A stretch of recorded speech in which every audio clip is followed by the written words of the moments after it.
5 ævintýri. Fyrsta sagan Mídas konung.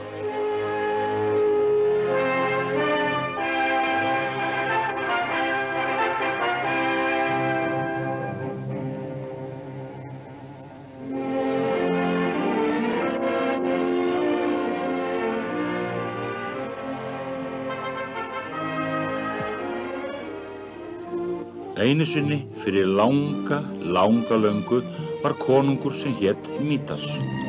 Mídas var afar ríkur konungur en hann var ekki hamingjusamur. Þrátt fyrir alla sína fjársjóði, gull og gimsteina vildi þessi gráðugi maður verða enn ríkari. Gull var það eina sem hann hugsaði Andvaka bylti hann sér í rúmi sínu og dreymdi meira gull. Hann þráði meira en nokkuð annað að verða ríkasti maðurinn í heiminum. Oft gleymdi hann alveg dóttur sinni Maríu sem hann unni mjög heitt. Tímunum saman lék María litla sér meðal blómanna í víðlendum hallargarðinum. Gulu blómin voru hennar mesta eftirlæti. Á hverjum degi tíndi hún þau fegurst í vönd sem síðan prýddi hallarborðið.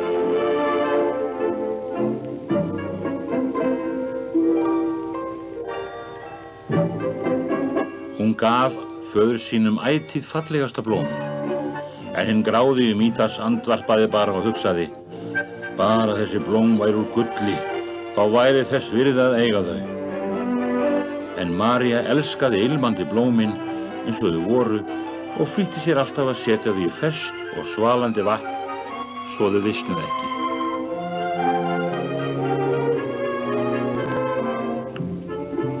Gullin litur blómanna minnti Mídas á gullpenningana og fjársjóðina sem fólkni voru í kjallaranum á kastalanum og hann hafði áhyggjur af því að einhver myndi rekast á þá.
Hver þú og hvernig komstu hingað inn?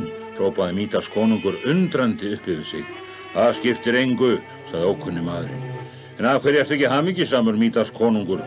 Þú átt meiri fjársjóði og peninga en þú getur talið á einum degi. Hvað gæti veitt þér ánægju? Hvað gleður þig, Mídas konungur? Mídas konungur andvarpaði. Að lengi hefur mig dreymt að verða ríkasti maður í heimi. Ég á bara aðeins eina ósk.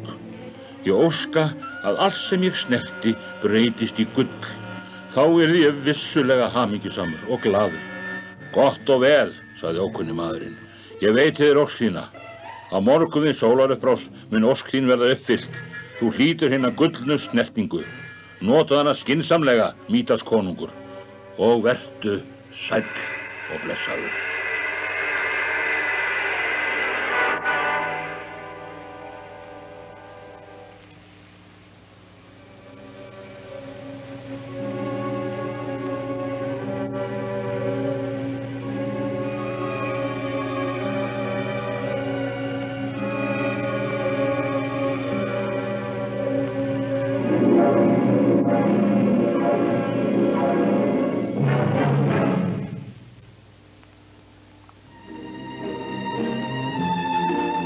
konungurinn þorði ekki að hátta ef hann skyldi nú sofa yfir sig svo hann dottaði í stól við matarborðið.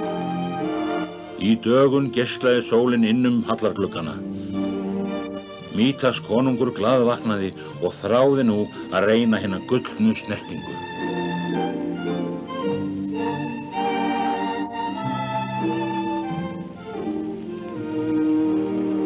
Í fyrstu trúði konungurinn þessu varla. En þegar hann bankaði í stólinn, fann hann að þetta var skýra gull. Með einni léttri snertingu breyttist hásætið í skýra gull. Nú vissi Mítas konungur að alla ævi yrði hann, Mítas konungur, ríkasti maðurinn í heiminum.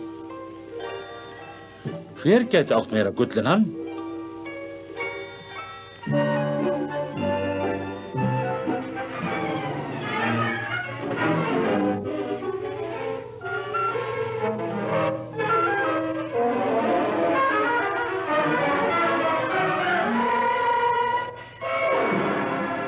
Nú var Mítas konungur afar ánægður. En hann settist niður að morgunverði kom Maríen úr garðinum með vönd af gullblómum.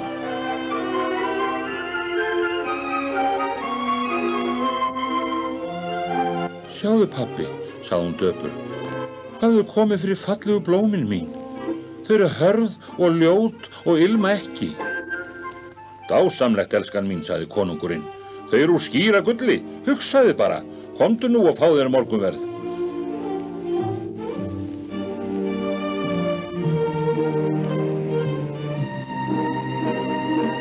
Mítas konungur var mjög svangur, en hann beygði sig eftir eggi, breyttist það í gull hann snerti það.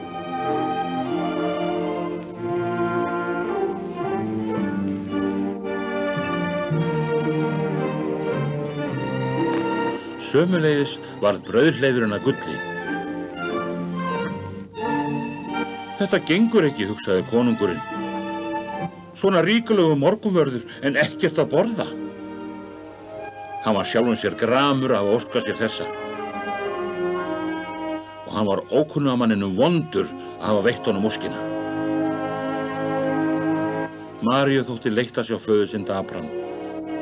Hún vildi hugga hann. En þegar að gamli konungurinn snerti handleggarnar, breyttist María litla í harða gullstyttu.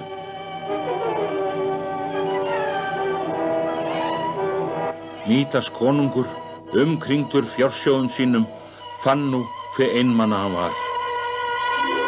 Í gegnum grátinn heyrði hann rödd ókunnugamannsins. Jæja, vinur minn, svo þú hefur lært þína lexíu. Mítas grét, því græðgi hans hafði kostað það eina sem hann elskaði. Hvort viltu frekar hafa, Mítas? Gullnu snertinguna eða glas af köldu vatni? Glas af köldu vatni, æpti Mítas. Snertinguna eða brauðskorpu? Spurði sá ókunni. Brauðskorpuna, svaraði Mítas ákafur. Snertinguna eða dóttur þína?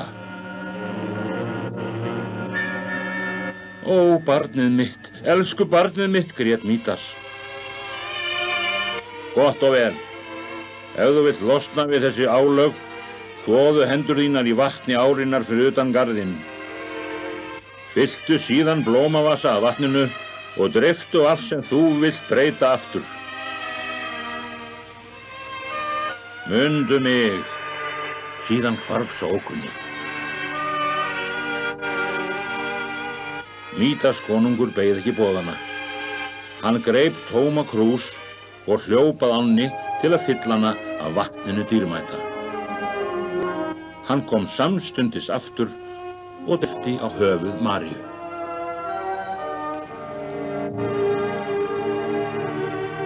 Brátt voru öll ummerki álagana horfin og hann fór að hata allt sem var úr gulli. Eina gullið sem hún þótti fallegt var hár litlu dóttur hans. Og þau lifðu hamingjusöm allt til æviloka.